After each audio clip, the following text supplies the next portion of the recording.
श्री चित्रकेतु जी शूरसेन देश में प्राचीन समय में चित्रकेतु नाम के एक राजा थे।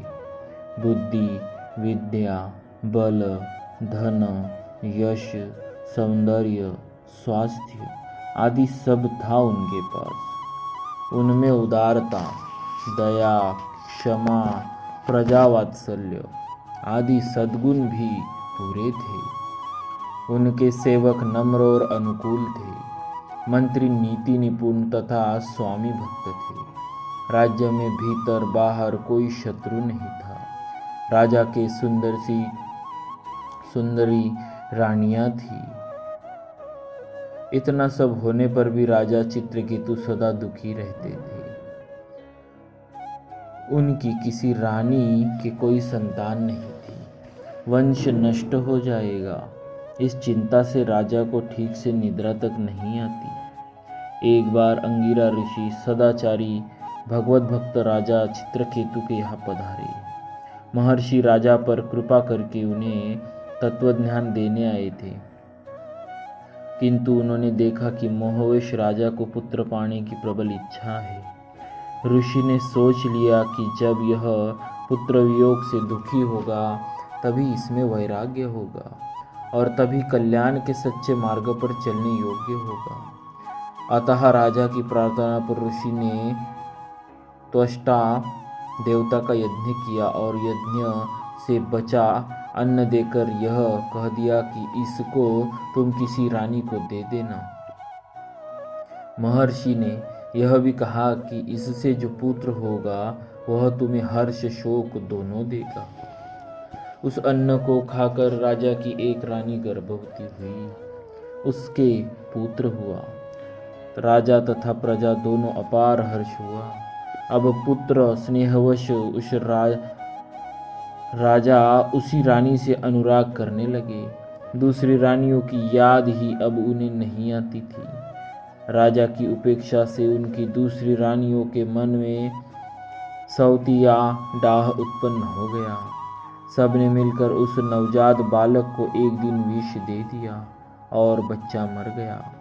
बालक की मृत्यु से मारे शोक के राजा पागल से हो गए।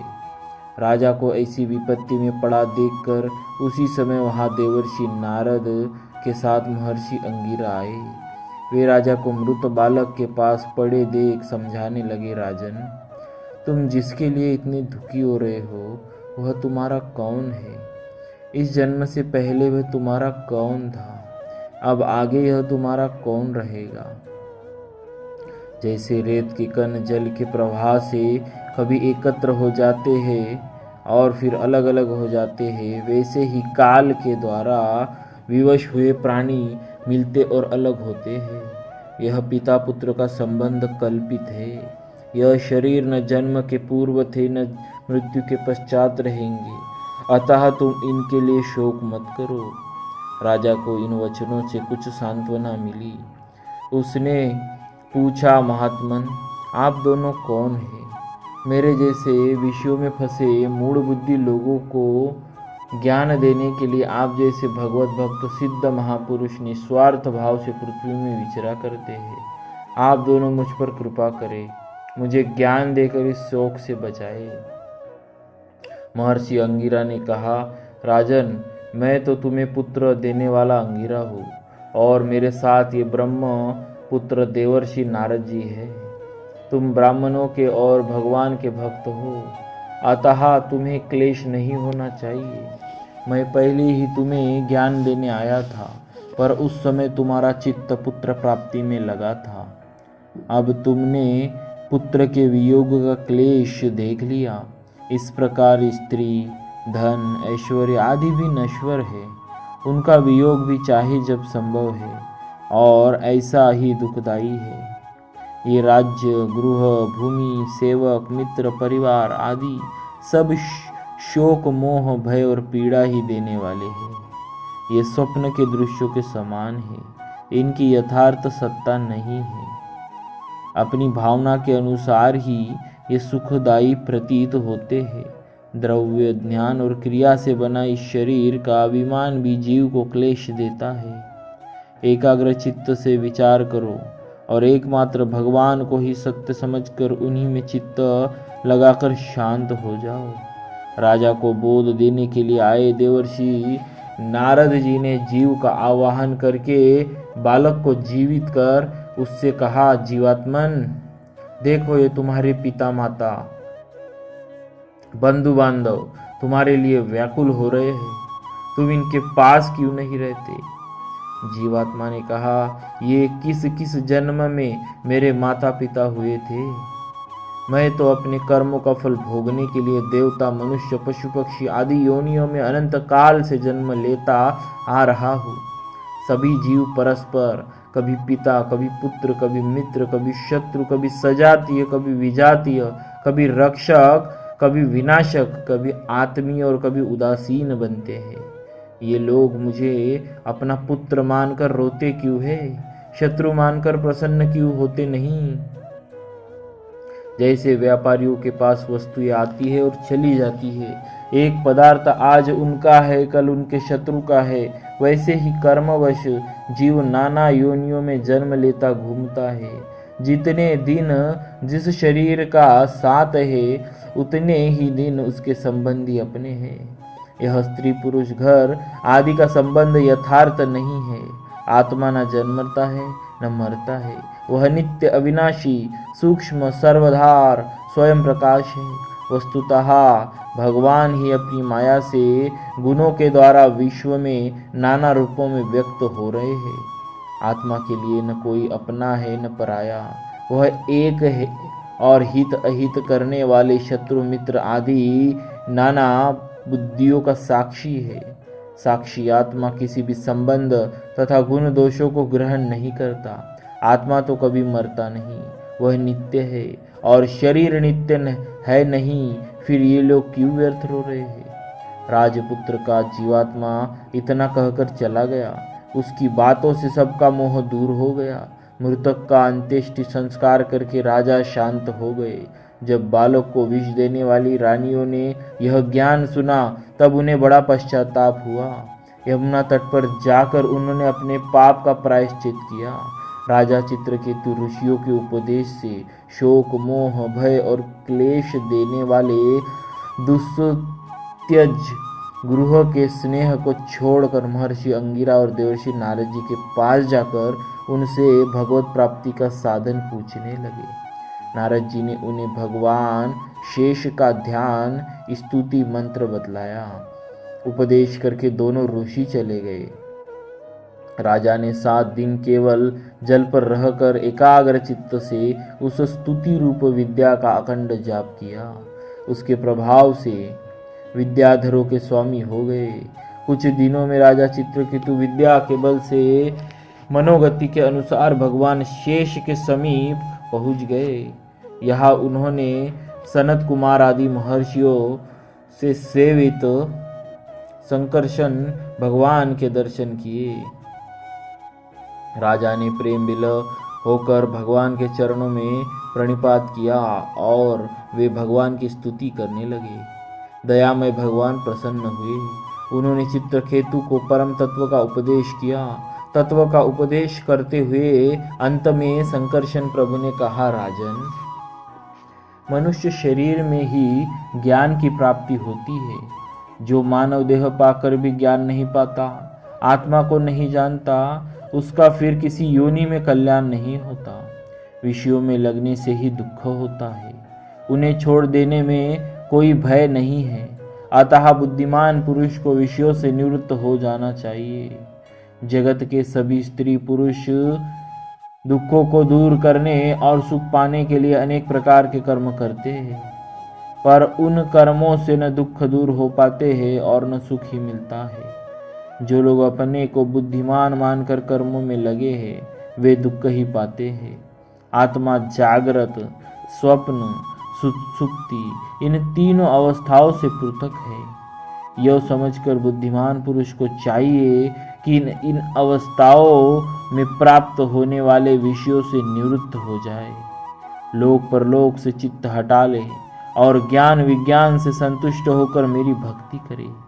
एक परमात्मा ही सब स्थानों में सर्वदा है।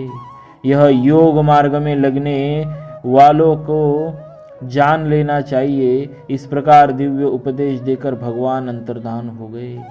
चित्रकेतु द्वंद्व रहित समदर्शी हो गए थे। वे कामना, स्पृहा, अहंकार छोड़कर सदा परमात्मा में ही चित्त लगाए रहते थे। तपोबल से इच्छानुसार 14 भुवनों में वे घूम सकते थे। एक दिन विमान पर बैठकर वे आकाश मार्ग से जा रहे थे। उसी समय उन्होंने मुनियों की सभा में पार्वती जी को भगवान शंकर की गोद में बैठे देखा। चित्रकेतु को यह व्यवहार अनुचित लगा। उन्होंने इसकी कड़ी आलोचना की। भगवान शंकर तो आलोचना सुनकर हंसकर रह गए, पर पार्वती जी को क्रोध आ गया। उन्होंने शाप दिया, तू बड़ा अविनीत हो गया है, अतः भगवान के चरणों में रहने योग्य नहीं है। जाकर असुर योनि में जन्म ग्रहण कर। शाप सुनकर चित्रकेतु को न डर लगा न दुख हुआ। असुर योनि में भी सर्वव्यापी भगवान तो है ही, यह वे जानते थे। शिष्ट व्यवहार करने के लिए विमान से वे उतर पड़े और उन्होंने पार्वती जी के चरणों में प्रणाम करके कहा, माता, आपने जो शाप दिया है उसे मैं सादर स्वीकार करता हूँ। मैं जानता हूँ कि देवता लोग मनुष्य के लिए जो कुछ कहते हैं वह उसके कर्मानुसार ही कहते हैं।